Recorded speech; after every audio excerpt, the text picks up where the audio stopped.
Dia 29 agora, sexta-feira santa, sexta-feira da paixão, né? Dia 29. E domingo, né? É a Páscoa. E para muitos é considerado até uma semana, sei lá, para muitos cristãos, né? Uma semana diferente, uma data diferente e por aí vai. Mas, pastor Mijael, eu já quero começar direto, já, sem muita enrolação. O que a Bíblia nos ensina sobre essa festa? Que festa? A Páscoa. O que a Bíblia nos ensina? Pastor Mijael.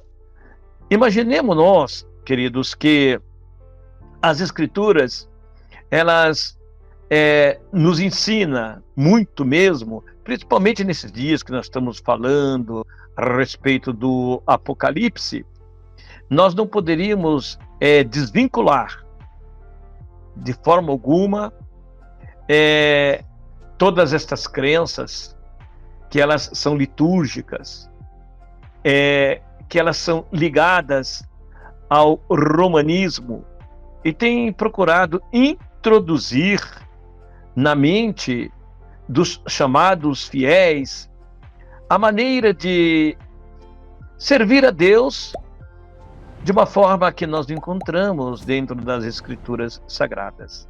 Queridos, a palavra de Deus, elas nos dá com muita essência, não é isto? O que os símbolos daquilo que nós devemos aceitar, crer dentro das Sagradas Escrituras. Quando você ouve sobre a verdadeira Páscoa, nós podemos voltar a nossa mente lá à Páscoa dos judeus, a saída do povo da terra do Egito. Hoje, nós que cremos em Cristo, não celebramos mais a Páscoa, sim a ceia.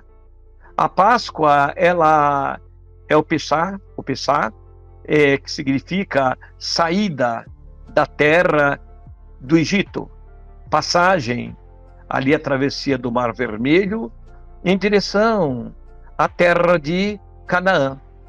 As coisas passaram-se muitos séculos e nós estamos hoje em uma data muitíssimo avançada do nascimento de Cristo.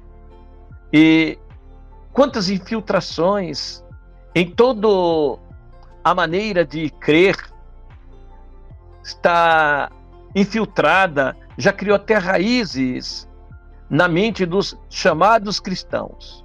Mas uma coisa você precisa saber: a igreja do Senhor na face da terra tem a responsabilidade, o compromisso de levar a mensagem.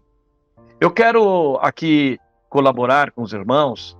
Nós já começamos no horário bem atrasado, mas hoje, amados, conforme vocês viram aí, nós vamos ter aí a sexta-feira da Paixão, não é isso?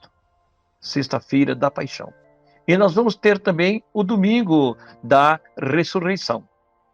Esta é uma data que ela é promulgada pela Igreja Católica Romana.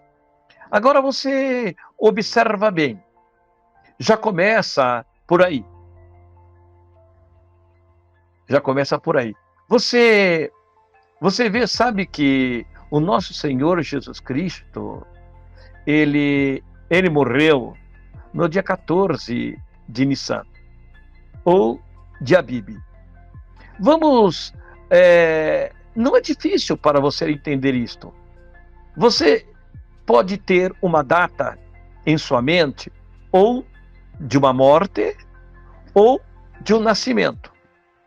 Agora observamos nós, quando o Senhor Jesus Cristo, ele morreu, né, naquela data, 14 de Nissan, você poderia dizer qual seria o dia da semana.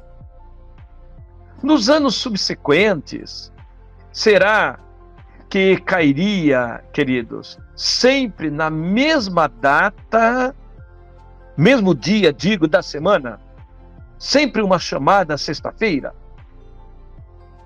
Não, o dia do nascimento ou o dia da morte, ele varia, mas a data permanece sempre a mesma. Não é isso? Vamos observar, nós cremos que hoje você vai ficar sabendo o que realmente é espúrio, que não está dentro das Sagradas Escrituras.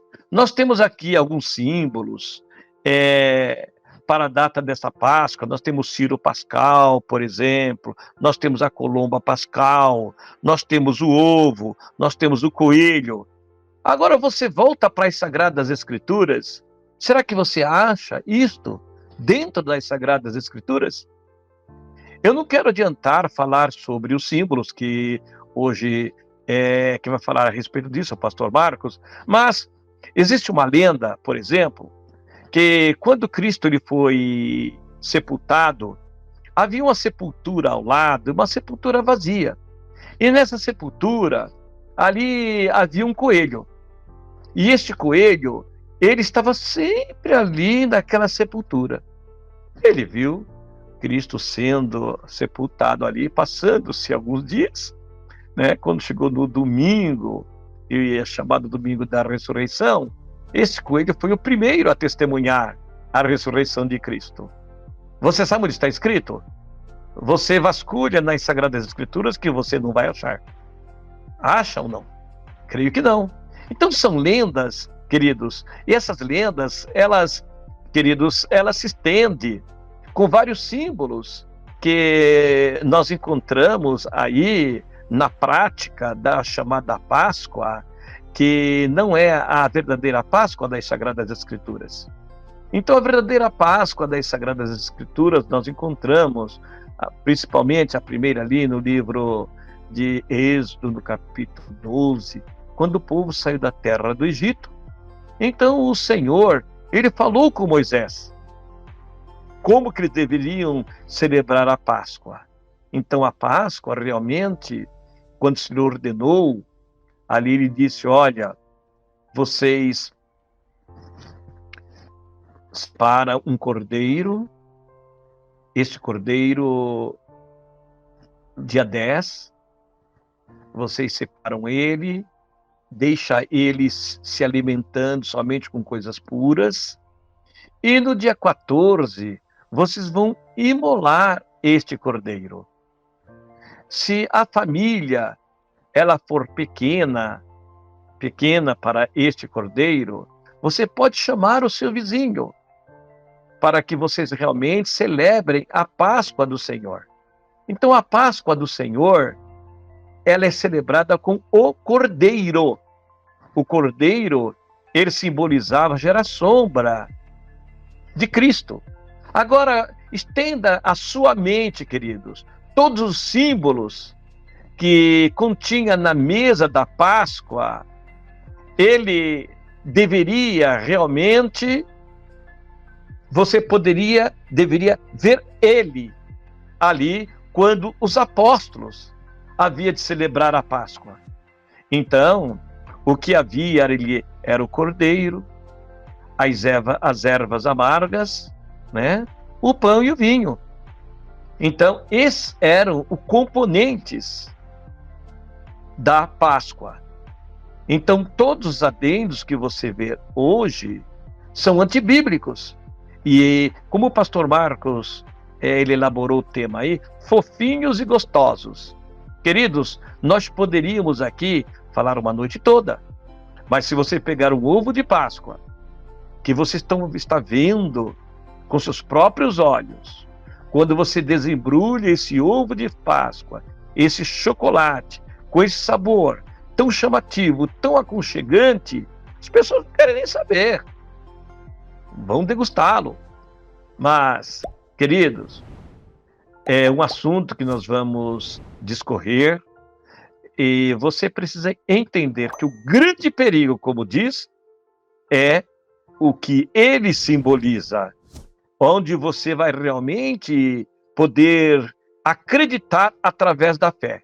Então você tira o verdadeiro para colocar o que é o mentiroso. Então é a mentira versus a verdade. Com quem você fica?